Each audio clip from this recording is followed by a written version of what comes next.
our founding fathers. He's the one that offers us a portal to the moment of our founding, warts and all. It permits us to see all of the challenges that are part of that founding, as well as all of the mythological. These are really extraordinary human beings, but all of them deeply flawed. No one more so than Benjamin Franklin, but he's also, among the founding fathers, the one who's not static. George Washington doesn't change. Thomas Jefferson doesn't change. But Franklin goes from a little kid in Puritan Boston to a rich man, to the world's greatest scientist, to the world's greatest diplomat, to an editor of the Declaration and a forger of the compromises, some of them tragic, of the Constitution, the guy who gets to propose the Constitution, and then becomes the head of an abolitionist society and offers the first resolution to Congress abolishing slavery, which is, of course, ignored by the Senate and dismissed by the House, but nonetheless sets in motion an America that is going to finally have to deal with the unfinished business of our founding. And so he's mega interesting. He's also funny, right? He's our best writer of the 18th century. He's the Mark Twain a century before Mark Twain. He's very funny, and he has a relationship to us. And when you have somebody, as we were fortunate enough to have Mandy Patinkin reading The Voice. The greatest. It comes alive, and you feel this presence. And so, Faulkner is famous for saying history is not was, but is. And history doesn't repeat itself, but if you delve in honorably to the past, everything that you excavate, it's been true of every film I've worked on, speaks directly to the present moment. Our Muhammad Ali film of last fall spoke to the issues of Black Lives Matter and all of the things that are going on in the new 21st century as he was capturing the imaginations. Before that, Hemingway. Almost every film we've done has that moment, and Franklin speaks to the urgency that we find ourselves in right now. I want to know what he would say today, because his signatures, right, were unity and compromise. Yeah, he founded the postal system, right? That's what linked our country together. He is the first person who understands what it means to be an American, because as a postmaster, he's traveling, and so he doesn't just see this. If you want to mail a letter, right, from Charleston, South Carolina to Boston, it goes through London. That's crazy. But not anymore, right? And so he's beginning to see, and he proposes decades before the revolution, this Albany Plan of Action, which ironically he borrowed from the Haudenosaunee, the Iroquois Confederation, the idea that we can band together and solve our problems collectively without warfare.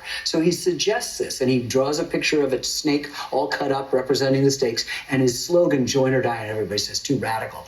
But 20 years later, when the revolution happens, what is the thing that they pick up and use? The segmented stake and join or die. And it is an amazing thing. He understood that there was going to be an American. As much as he was trying to keep Britain and the colonies together, he was a reluctant revolutionary, but he got it. And so he stitched us together. And what would he think of today's democracy? I'm guessing he'd love social media. He'd love the internet. He was social media. Come on. I mean, he's a printer.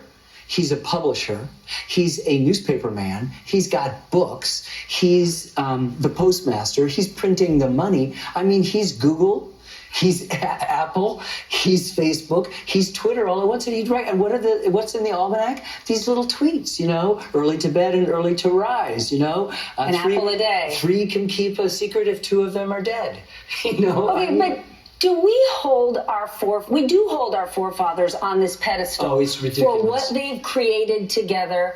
But are we forgetting that they were, for the most part, similar-aged white male landowners? It is a lot easier for that small group to agree on a set of ideals than the giant, massive, diverse group of stakeholders we have today. Yeah. A group of white guys that are all 35 they and actually all had a one hard bar. time. They had a hard time doing that. I mean, Franklin was way older. His son was older than Jefferson and Adams and Madison. So he's that much wiser. He's the most famous American on Earth because of his scientific discoveries, mainly with regard to electricity. And he's the greatest diplomat because he's gotten the French to come in on our side, and we only win because he's there. But he has a hard time corralling all of these white landowners because the Southerners want something and the Northerners want something else, and there's beginning to be little whispers, including from Franklin, about abolition. So it's a dicey thing.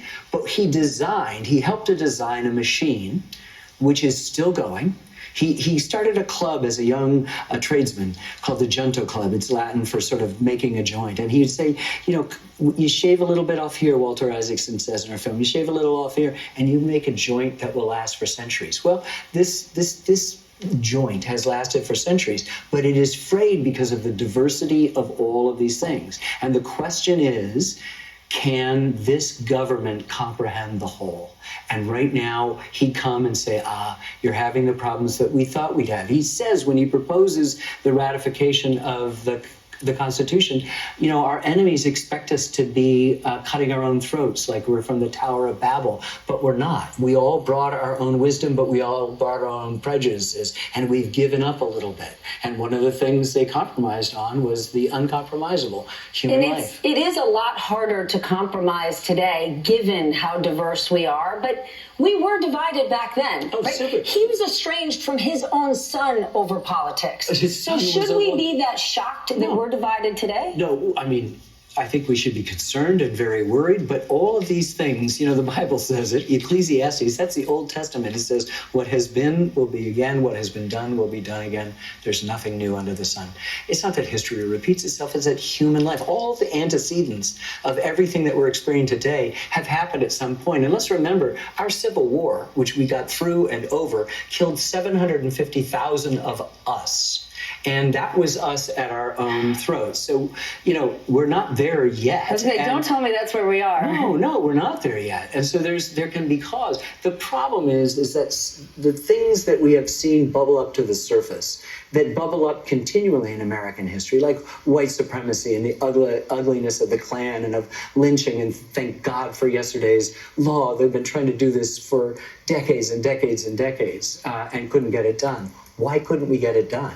In any case, we didn't have it from the highest office in the land, as we had for 4 years. Somebody spouting some of these things gave a larger and wider voice to these, the ills of Pandora's box. Then, as a person who has deeply studied almost all parts of American history and culture, what do you think about where we are and where we're headed? Well, I've been quite worried and quite disturbed about it. And I see what's going on now, the combination of the racial reckoning from George Floyd's brutal murder and from the pandemic and from the divisions of the politics as something that was insurmountable.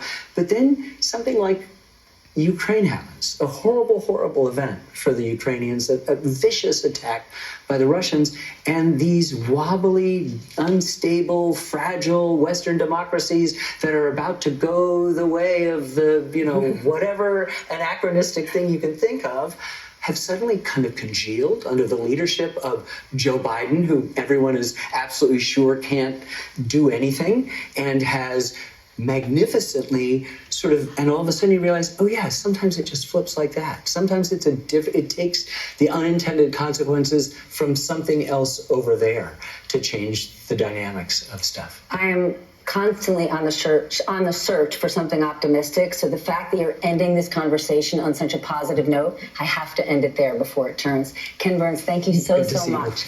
Again, Benjamin Franklin premieres next Monday and Tuesday on PBS. Coming up, a very Jersey welcome for a 12-year-old student who was forced to